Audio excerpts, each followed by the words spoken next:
Robert McLaughlin, here is your fully tested unit. I'm going to be winterizing it. As you can see, there's windshield wiper fluid that's going to go through the pulse pump on the exterior side of the pump, and then it'll also go into the inlet as well. So there's going to be a blue marker coming through here, so you'll notice it had been winterized. You can see the solution is right in there. Everything is here. The inlet is here. I've got tags on everything for your connections.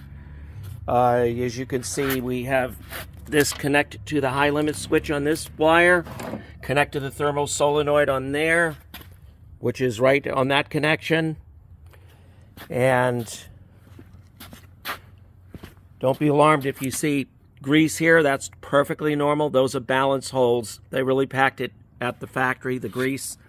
Always keep this open, so when you adjust it, hold it with one hand and a crescent wrench adjustable on the other to tighten it, so you hold it in place. Otherwise this might start leaking. That's the style of these particular tweaker valves. So always crack this open. That allows movement of temperatures to go across this probe capillary, and also to prevent any migration of pressure going up. Usually that's self-adjusting through your bypass and then your unloader here. Everything is pretty straight up. You've got your pointing down is for your prime, pointing up is for your metering. This is your WD-40 for your blower. There's your inlet for your water supply. Two connections here if you decide to use dual one. There's your thermostat. Remember, when you go to the right, it increases the tolerance for a higher temperature to turn on that 12-volt switch. That'll send 12 volts to your solenoid right over here. The connections for the back hoses are already here. I'm taking this off. This is just merely a stop to pressurize the system because it wasn't connected to the tank when I was testing it. Connect this side to the thermal solenoid and the other side to the right side right here. That is where your prime goes into your tank. Okay, so these other plugs, you got a plug here and got another one for the bottom. This is your outlet going to your blower connection here.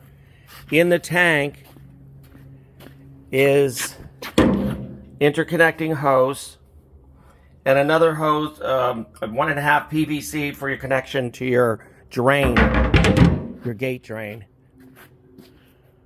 So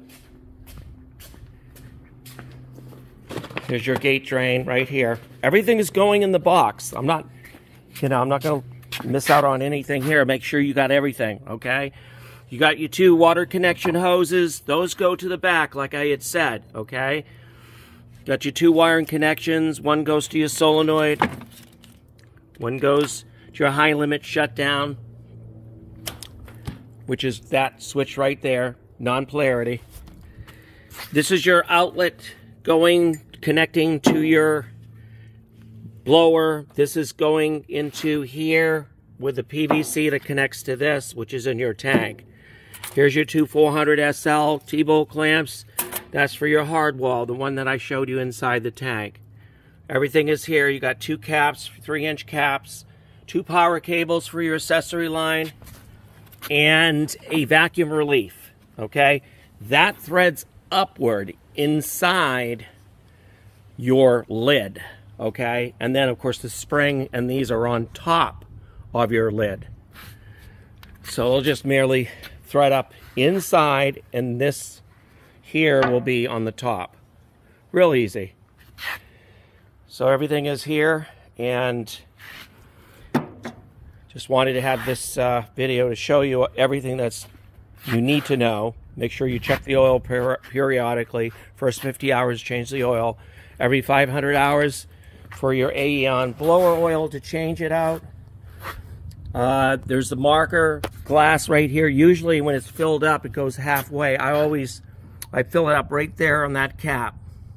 And I put a paper towel over in there, underneath there, and then I allow it to come out. That way you know you have the right amount. Once it starts to flow out, you're good. and then you just put your cap back on. I'll clean that up, but that's normal. Don't get all, you know, worried or anything like that. That's a perfectly normal blower situation. These are breather holes. It came out of the breather hole right there. And as you can see, it just clean it up. It'll stop after a while. They really pack the grease in here during the factory, you know, while they're building these units. So that's everything here on a 103-gallon recovery tank. And pretty straight up and easy to operate machine. Tachometer, you got everything here. Pressure gauge. That red light will go on when you're getting a thermal dump. That means that that turned on 12 volts. It goes to your solenoid on your tank. The blue indicator says that there's power to the panel. Okay, that powers your hour meter, the light there, and also powers down here to your accessory line. And that accessory line is controlled by this rotary switch right here. Other than that, everything's pretty straight up, easy to operate. And I'm going to be winterizing it now. As you can see, I got a ratchet strap holding this tight, doubled up on the plywood because it ran a little short.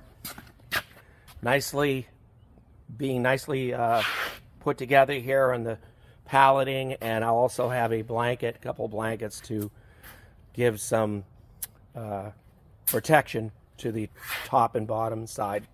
So here it is. Robert McLaughlin, here's your 47XL. I'm going to be operating it right now to run the windshield wiper fluid out of that water box, which means that you've got the coils and everything properly protected. Remember, this should be in a heated garage. You should always have a heater in there, safely stored it, keep it away from any gasoline container, okay? I'm assuming you're going to do a gas tap. I'm using mine for test purposes only, but I always highly recommend a gas tap safely put in your underneath, you know, put the line underneath your van. Also, you have your built-in here, but the problem is when you go to the subflooring, you need a helper pump. So you might definitely will need a fuel pump to help pull it up through the subfloor. So everything is here, and make sure you frequently use windshield wiper fluid. Beautiful machine, all powder coated. You'll love using it. If you have any questions, call me.